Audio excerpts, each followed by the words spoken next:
let's tap in on this first mock draft. And it was from the homie, the Analyzer. Shout out to you, the Analyzer. You know, sending in your mock draft. Let me do some of this live producing. Y'all see the thing moving. Hit that like button one time for the boy getting active with, you know what I'm saying? Yeah, I feel like I'm Deke over here, something like that. I feel like I'm producing over here. Deke, you see me moving on? You see me on the fly, bro? All right, let me stop if I mess it up, though. I'm going to chill. I got too excited.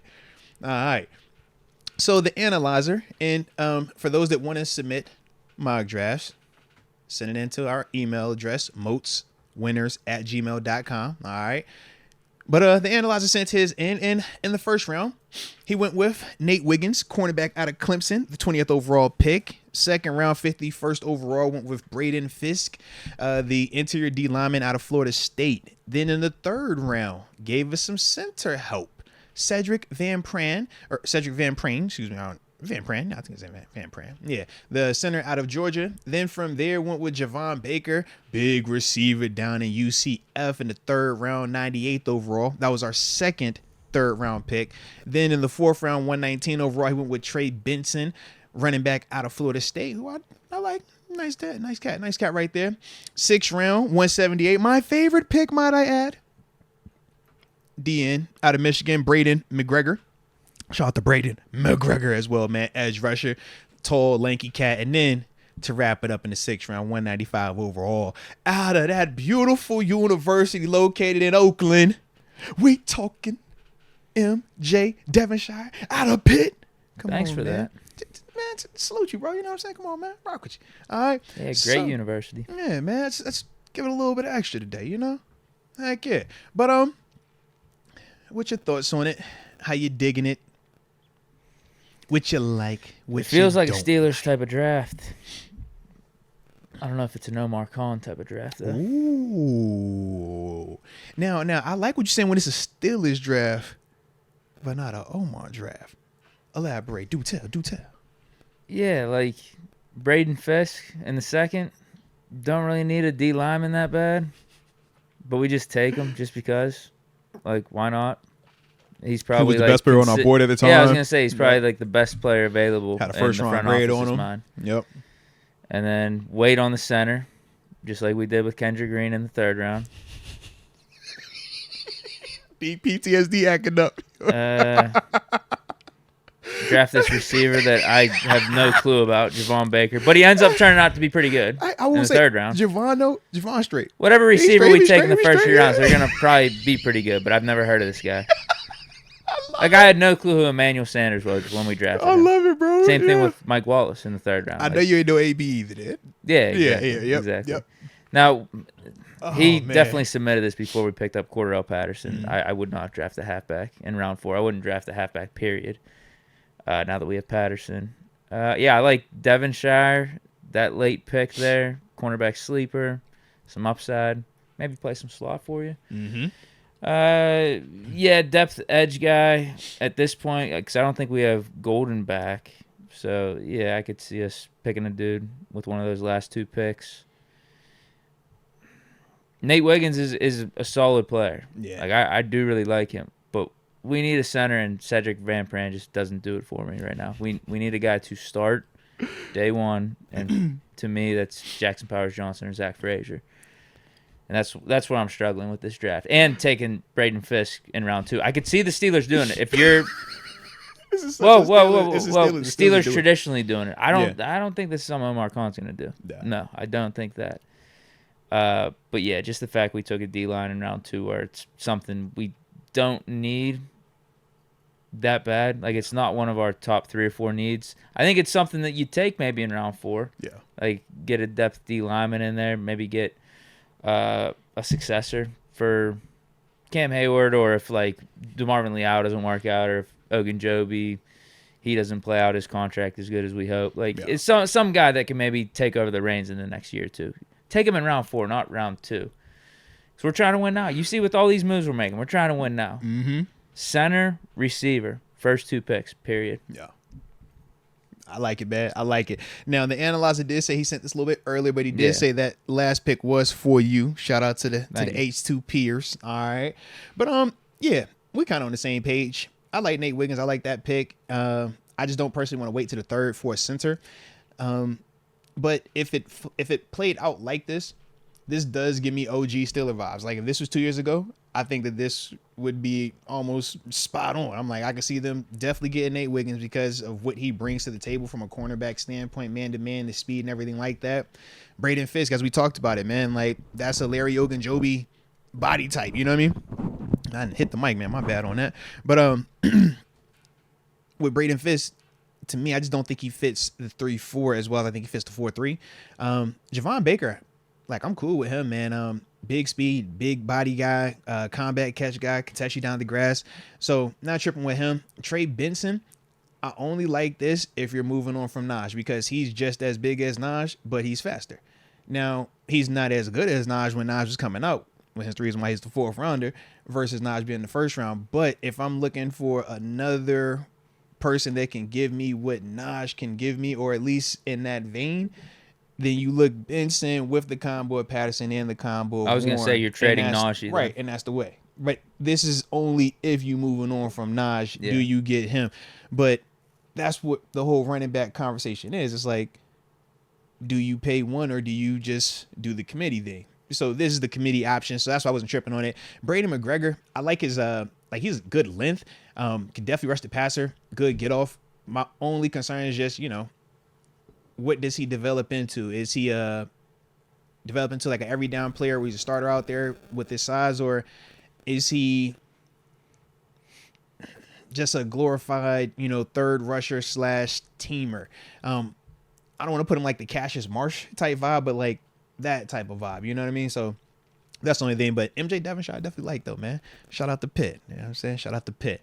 Are we giving grades on these? Yeah. Drop them grades. Because are we giving a letter grade? I just saw people say mid in the chat. They didn't put a number on it. So that's how I'd grade this. So we will say fire, mid, This is mid. It's mid. To like C.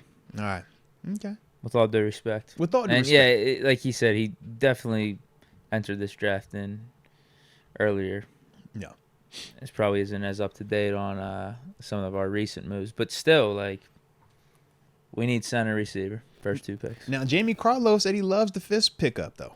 You say he likes it. It's not a bad pick, but it's not what I'm looking for right now, or what I think the front office should be looking for right now. Respect. Bino is on the same page. He said 4 out of 10. So I won't go that low because there's good players in this draft. I'm going C though. I like it. So C. There's room for improvement. AJ Martinez AJ M respectfully mid. John Doe, you my bro, but this was mid, my G. Big Bad Pitbull said he likes it. Lee Govern says no mid, just booty. All right, ain't nothing wrong with that. And yeah, okay. All right. I like it though. I like it. We ain't tripping. Shout out to the analyzer. Hey man, everybody gotta be first. Somebody gotta be the first one. All right, you was the first one, but you're gonna run that back, so we ain't tripping on you. Okay. Next one though that we'll get to today. Shout out to Steeler Nation on fire. All right, Steeler Nation on fire. Gave us a lot, okay? He was willing and dealing. He was feeling Omar Khani, okay? So, with Still Nation on Fire, he went with Amarius Mims in the 1st round, 20th overall. Then after that, he traded our 2nd round pick for next year, along with our 51st pick and our 84th pick, which is our 2nd and 3rd round pick this year, to the Minnesota Vikings to trade back into the 1st round, the 23rd overall pick, and he went and got Jackson Powers Johnson. So after that, he went 3rd round, 98th overall. That was Jeremiah Trotter Jr. And then after that, in the 4th round, 128 overall, he went with Cam Hart, the cornerback out of Notre Dame. Then he had another trade in the 4th round. Did business with some people I like to do business with. All right, he called it the Buffalo Bills and sent our 4th round, 119th overall selection to the Bills. And then we moved back and went to their 128th overall slot in the 4th, but we picked up an additional 6, 204 pick, and an additional 7th round, 248 pick. All right. From there, 5th round, he went with 150 overall. Bloodlines, Luke McCaffrey, younger brother of Christian McCaffrey, obviously son to Ed McCaffrey, all right, out of Rice, wide receiver. Then from there, he said, I'm not done just yet. He had another trade, all right? So he traded our 2025 5th round pick, as well as my favorite draft pick in this draft, round 6, 178 overall, to the New Orleans Saints. And with that, he got an additional 5th round pick for this year, 150th overall, and then got a 6th round pick for next year's draft. So at 195 in the 6th round, brought in your homie, MJ Devonshire out of Pitt. Then in the 6th round as well, 204 overall, we went bloodlines again. Frank Gore Jr. Shout out to Frank Gore Jr. Shout out to his pops. All right, got a chance to rap with him a little bit. Was out there in India. I like that. Southern Miss. All right, it feels purpose. It's like, you know what? We dare talking to, you know what? Yeah, bring him to Pittsburgh, man. Bring him on in. All right, and then in the 7th, 248 overall, Talia. Is it Talia? As he said, Talia Tagovailoa. Talia Tagovailoa. Man, Tua, little brother. All right, y'all know what I'm talking about. All right, quarterback out of Maryland. Did not get the extra year, so he is declaring. So there you have it. Deke, what's your thoughts? That was a lot to say, bro. That was a lot to say. Shout out to you, Still a Nation on Fire, but bro, that was a lot of wheeling and dealing. But I like your energy. Draft. Really good draft, actually. We got Jackson Powers Johnson, a guy that I'm requiring us to take in the first round. But not only that, we got our right tackle, Amarius Mims. I like that. O-line. Got my guy Jeremiah Trotter Jr. in the 3rd. You know, I'm a fan of him. Cam Hart, I don't mind that as a cornerback pick in the 4th. Like I said with him, I thought he was projected as like a 2nd round guy, but has fallen off a little bit throughout this offseason. So obviously by doing what we've done here in this mock draft, we're gonna overlook corner early. Which is fine. I could live with because of the Dante Jackson trade. I think we could roll with a JPJ, Dante Jackson, see what Corey Trice got. You bring in a Cam Hart. Yeah, I think that's still a decent cornerback room. Luke McCaffrey, I like that pickup. Bloodline. Although, yeah, I guess we didn't address receiver early in this one though either. Maybe we pick up a dude in free agency. But I like McCaffrey, add him to the mix with a bunch of these slot guys. Although, at this point, is it overkill? Don't we develop receivers anyways, is it overkill with Patterson being here? I know it's not the same in how they play, but he can also play receiver. And we picked up Quez, Van Jefferson. Already have a Calvin Austin. Is it overkill to get a guy like Luke McCaffrey? Now, he did play a little bit outside at Rice. Like, he was making some circus catches. This is my only issue. The fact that we had to wait to get Luke, I just feel like our wide receiver room is low key like it feels incomplete / like watered down. Yeah, I feel like I'm missing a lot. Dude, honestly, yeah. I like the Mims pick. I like the Jackson Powers Johnson pick. I like going O-line, but I just feel now that I think about this, that we overlooked receiver early too. I'm fine with overlooking cornerback, but overlooking receiver. Yeah. Man, since we had 2 first-round picks with how we did the trade, I'd rather take Brian Thomas with that first pick. See, Give me Brian Thomas and JPJ, those first 2. I like your energy. I love the first 2 picks here. I'm swapping out Jeremiah Trotter.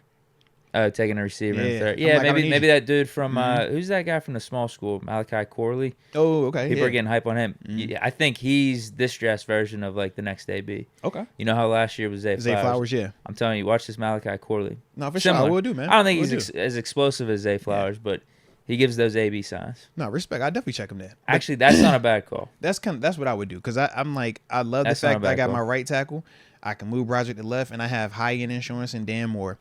I love the fact that I was able to get my center, Jackson Powers Johnson. I feel like I got him for the next 10. I'm good. Then after that, I need me a receiver. Cam Hart, I'm digging. I like the corner, man. He physical as heck. Yeah. He will hit you. He does it the right way. Luke McCaffrey, like you said, man, he combat catch, circus catch. He running by people. It was at Rice, so we understand taking it into context. But to me, he's still, when you're bringing in a guy that is a pro family, has the brother that's in the league, the dad that's in the league. Like we talk about, just certain parts that come with that, man. So, yeah, in the 5th round, I ain't tripping on that at all. Bring it on in. MJ Devonshire, can't hurt to bring in another versatile guy that can play inside, outside in terms of the cornerback spot. Very familiar, and he's physical. Frank Gore Jr., another NFL baby, right? Talked about his dad. He has a similar style, but he has a little bit more juice to me in the open field. But obviously nowhere near as talented because his pops is pops. We know his pops is. And then in terms of Lil TT, Lil Tagovailoa, Lil Tua, we don't need to draft a quarterback. Yeah. We don't need to do that. Although I guess at 248, what is the difference between you drafting him versus him being undrafted? That just means you wanted your guy. Yeah. I would get some like depth D line though. Maybe another depth O line guy as opposed to Frank Gore and Talia. Okay. But this is with the new information we got Cordarrelle, but I don't want to draft another quarterback because we picked up Kyle Allen. And, but I get what you're saying. It's the last pick in the 7th round. It ain't the end of the world. That's what I'm like. But like there were some guys available actually. We got Corey Trice late. True. I mean Eli Ricks was around. Corey Trice obviously didn't do anything for us. What did Eli Ricks do? And then I even know. think of like Oladukin, because I even think of like when we took Oladukin, it was like, yo, we getting dudes late, but it's like, it's not the end of the world. This isn't going to be my complaint about this mock draft. I like it. I like your strategy actually. With we're going to go O line, take the receiver in round 3. Yeah. Depending on who's available. If it's a Corley, I can live with that. Respect. Because I think this solidifies O-line for me. If not, I'd rather take that receiver. If there's not guys that I like in round 3. Yeah. Give me like a Brian Thomas. Give me, Leggett. I think he's pretty solid. A McConkney. I think it's a solid draft. He managed to get 4 bloodlines in this one with Trotter, McCaffrey, Gore, and Tagovailoa. Now I'm gonna say this is better than the last one. Now I'll give it like one a last B. thing before we smooth on. But the people were saying that they like this draft a lot. They're just questioning how realistic it is. They feel like this is just kind of like he put it on easy mode. Yeah, with the amount of like the moves and how everybody's kind of like falling into place perfectly.